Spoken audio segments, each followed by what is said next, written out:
The use of color in popular video games can sometimes seem a bit like the movie The Wizard of Oz.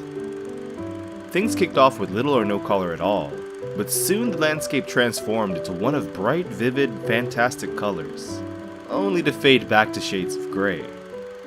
Truly colorful mainstream games seem to have dropped off somewhere in the 6th console generation, and the system at the time that was perhaps home to more hues than any other was the Sega Dreamcast.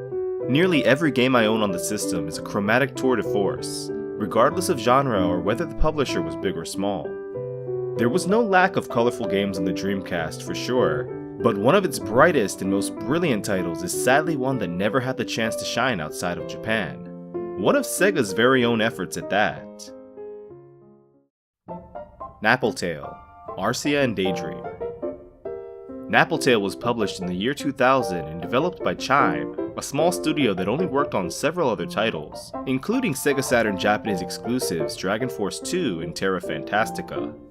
It's a game that is often mistakenly believed to be one of the Dreamcast's handful of RPGs, which is understandable, since the back of the box labels it as an action RPG. But much like Lack of Love, another great Dreamcast game that received the RPG label, that designation is quite a bit of a stretch. And I'd say Napple Tale is an action-adventure game sprinkling in very light RPG elements, with the majority of gameplay resembling 2.5D games like Klonoa or Pandemonium, much more than true action RPGs such as Princess Crown or The Secret of Mana. The game is reminiscent of classic children's stories in the tradition of Alice in Wonderland and the aforementioned Wizard of Oz, and plays out much like an interactive fairy tale. It tells the story of a spirited, wide-eyed young girl named Arcia Porch, who just goes by her last name, introduced to the player through Napple Tale's stylized opening cinematic. A deep dream about her mother's delectable stew causes her to become late for an important date, a meetup with a couple of her friends at the town's popular summer solstice festival. Despite the rough start on account of Porch's tardiness, the three of them partake in the evening's festivities with great joy. However, the fun and games turn eerie when Porch notices a strange glowing orb following her and catches a glimpse of a mysterious figure in its light. She's eventually lured into seeing a show in a large tent, and with a sudden flash of light is magically transported to a fantastic, dreamlike realm, settled somewhere between life and death. Napple World.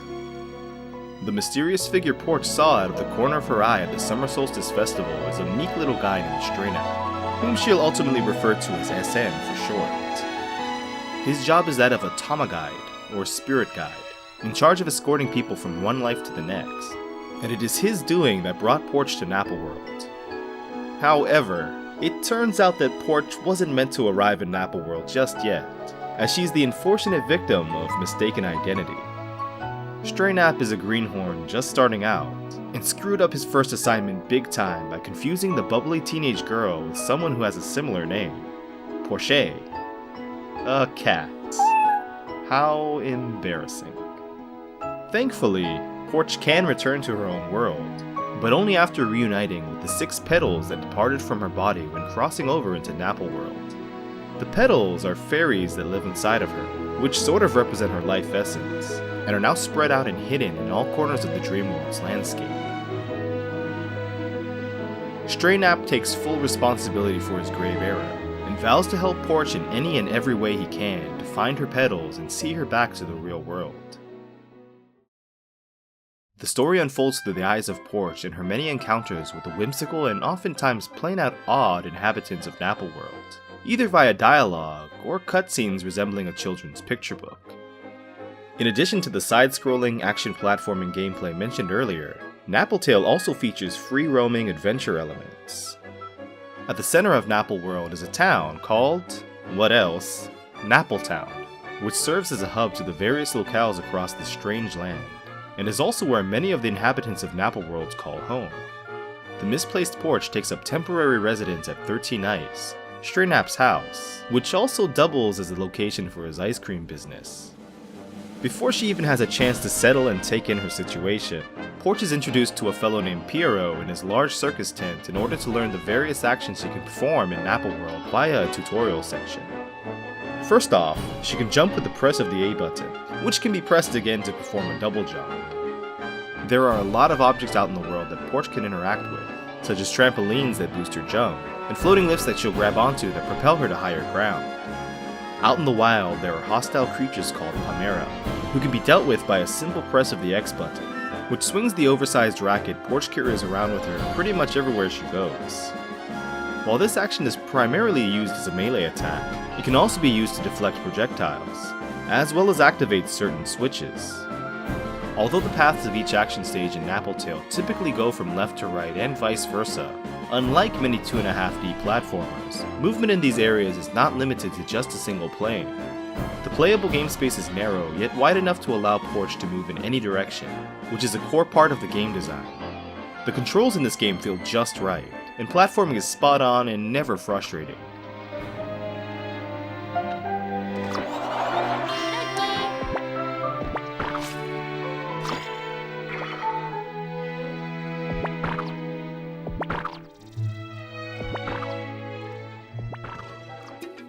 Item collection is another core part of Napple Tale's gameplay, and things can be collected in each stage by defeating enemies or by opening up treasure chests. Of course, there are standard items like hearts that restore health, but more often than not, the items you'll find are pretty random, like chess pieces, computer boards, and tree stumps. These things might seem useless, but they're actually important components in the creation of paffets, doll-like creatures unique to Napple World. The Remix Room is located on the second floor of 13 Ice in Napple Town, and it's in here where you can create paffets. First, you'll need to break down your items into MIS, which are the paffets building blocks. By using the decode machine, you can rotate and search each item individually for a limited period of time to find the 3 or 4 MIS associated with it. The MIS are invisible, but by cycling through 3 filters, you can find them with ease. Oftentimes, MIS are located on the most interesting points of the item being evaluated, and it's never too difficult to discover them all, even with a time limit. There are dozens of different items you can break down with a decode machine, and it may seem rather tedious having to do this for each one, but thankfully, you can automatically extract MIS from items you've already successfully decoded. Using the Remix machine located in the same room, you can combine 4 MIS items to create a new paffet. But in order to know which items create what paffet, you'll have to acquire a recipe for it first. These recipes are found in chests, but are also frequently given to Porch by NPCs. There are 71 paffets total, split up between 2 types. Action paffets, who act as companions to Porch, following and supporting her around Napple World. And furniture paffets, which are, well, furniture for the most part. But there are some furniture paffets that take the form of everyday items, such as the Dream Camera. Action paffets can be chosen to accompany Porch in the basement level of 13 Ice, up to a total of 5, though only 1 is selectable at any given time. To choose a paffet, you must press the R trigger to scroll through the current roster, and pressing B performs the paffet's action. These paffets have a really varied and diverse set of skills. For example, many can be used to attack enemies, while others are used to restore hit points. The most useful of the paffets are those that turn into objects that help Porch get to hard-to-reach spots, places that often hide treasure chests. There are only a limited number of times an action paffet can be used, and once they're up, the paffet will run away. Thankfully though, any paffets that run off will return to 13 Ice, and before that happens, uses of the paffet can be restored with items dropped by fallen enemies, or by returning to Porch's bedroom, which also recovers HP. The furniture paffets are almost always made with the goal of helping out the residents of Napple Town in one way or another. A lot of characters will request certain paffets and provide the recipes for them, such as the mayor of Napple Town, Frogcar, who wishes to make the town more beautiful or functional. You can also help one character go from living in a trash can to having a fully furnished house. Some of the furniture paffets are necessary to advance the story, so it's always a good idea to make as many as possible.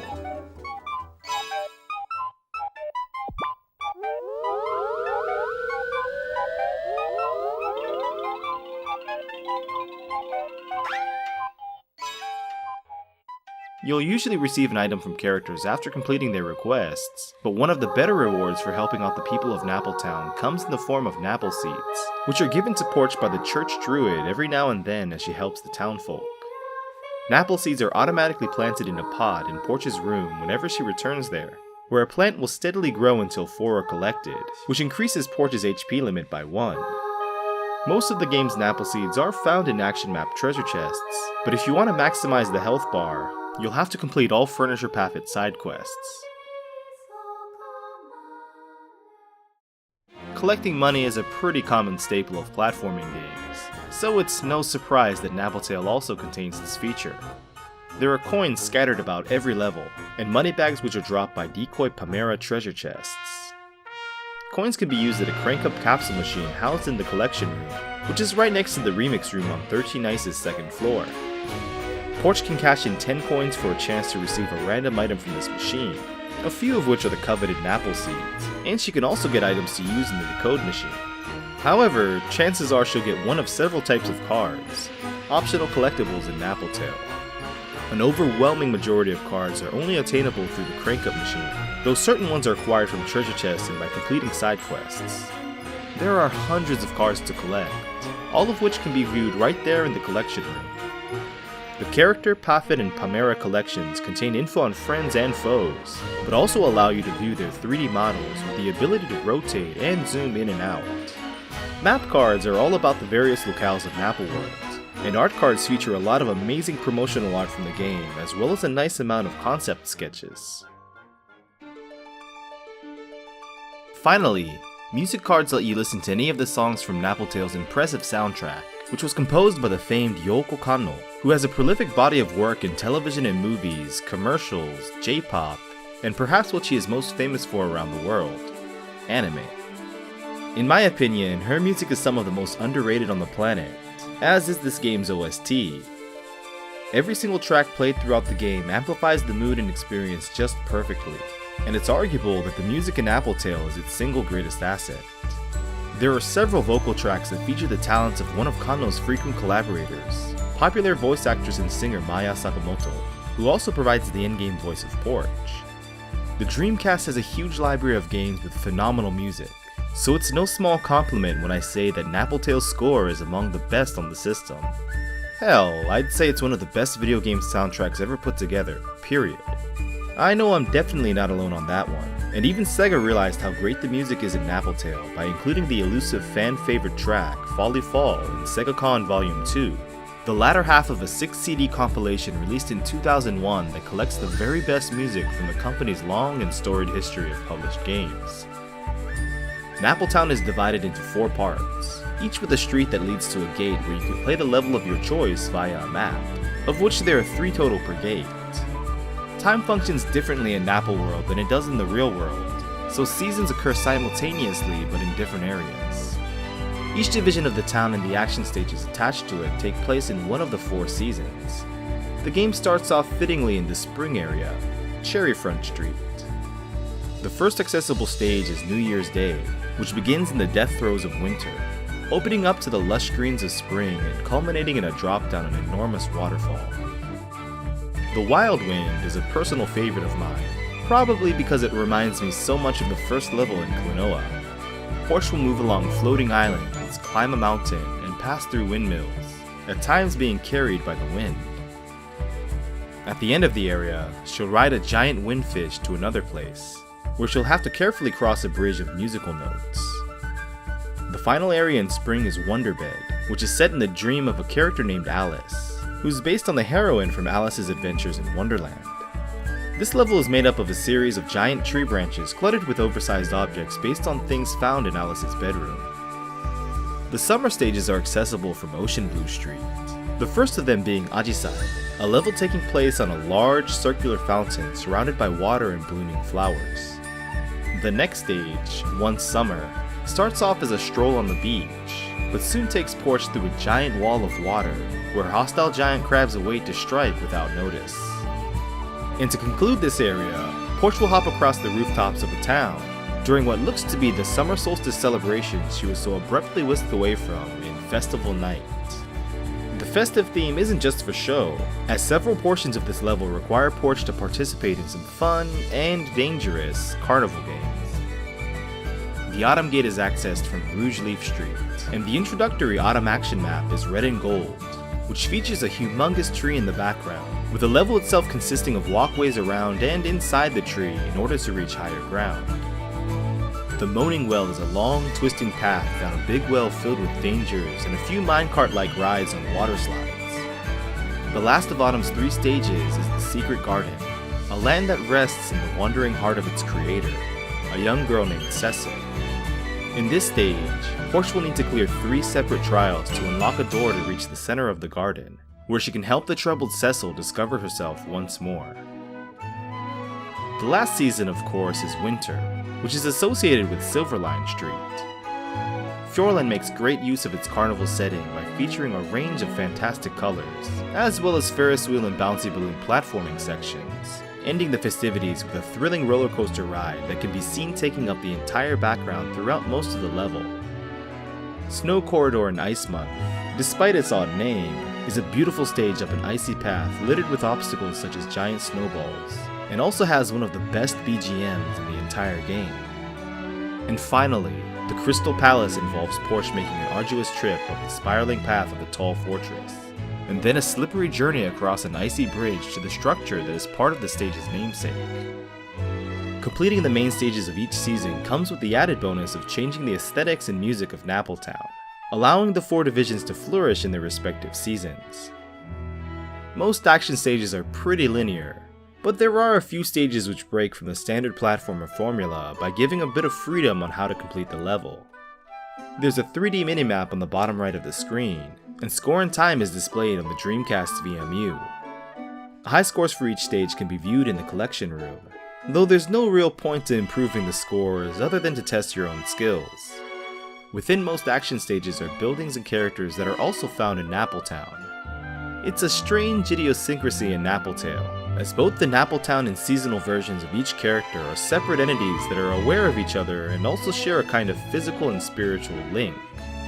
Oftentimes these seasonal versions of the denizens of Napple Town need help, and Porch will have to provide that help in order to progress through the story. Saving the game can be done in Porch's room back at 13 Ice, but save stations are also frequently placed at the end of an action stage, next to a door that leads back to Napple Town. The reason for these save stations is to provide the player with a chance to record progress before taking on the stage's boss. Nearly every level will end with a boss fight, during which time pathits are completely prohibited from use. But to be honest, they won't be needed, because unfortunately, every single boss in the game is a complete pushover. The attack patterns are nice and varied, and the bosses themselves are pretty cleverly designed and interesting to look at, but the need for strategy is almost non-existent, since you can usually just run up and strike them over and over again until their health is completely drained, without taking much damage throughout the whole ordeal. The sad truth is that the single weakest element of Napple Tale comes in the form of its underwhelming, easy boss battles.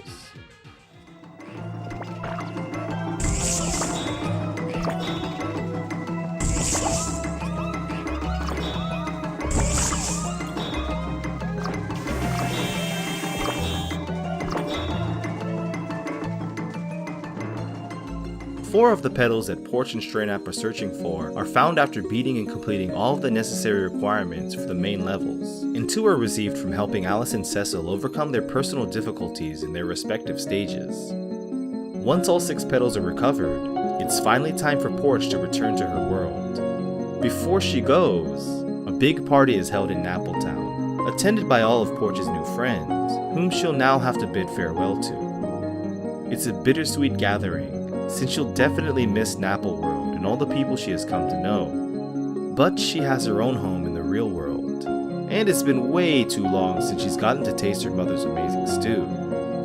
With all her obligations met and petals in tow, Porch traverses through the Mirror Illusion, the final stretch of her long journey. But as soon as she reaches the halfway point, Porch... well, I'll just leave the rest for you to figure out on your own. I wouldn't want to spoil what happens at the end of the game for anyone who hasn't played through it yet, so all I'll say is that there are a couple of twists and turns, and that I was truly moved by Napple Tale's grand conclusion. Extra things to do in the game include finding a rather shady character named Garg around Napple Town and in many of the stages, and discovering all of his locations rewards Porch with a musical score. In certain stages, you can also find one of the children from town dressed as a pumpkin in order to collect more cards. Bonus boss and score attack challenge stages are playable when escorting a couple of story-related paths to a certain house in town.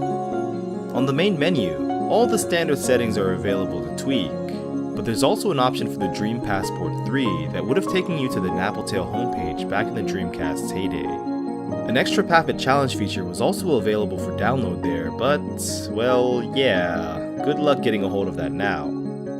I beat Napple Tale in 16 hours, but it can be completed faster if you skip the numerous side quests or lengthy dialogue sessions.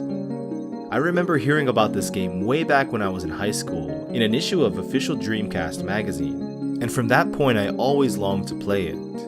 Over a decade later, upon fulfilling that long-held desire, the suspicions I harbored about the game were confirmed.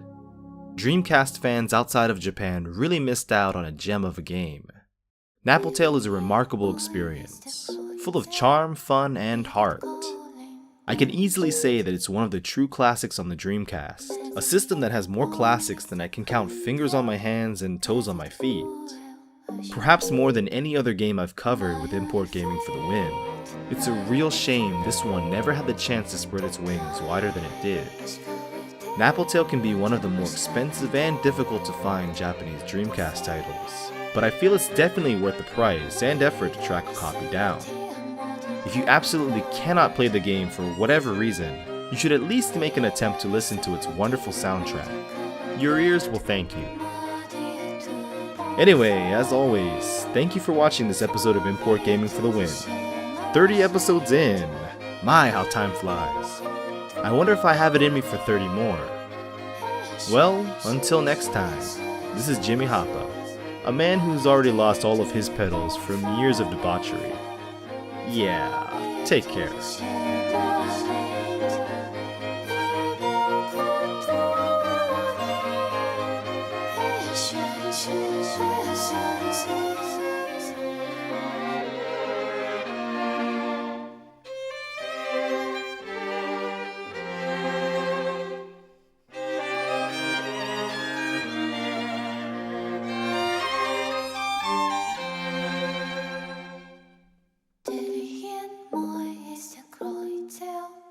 Read it go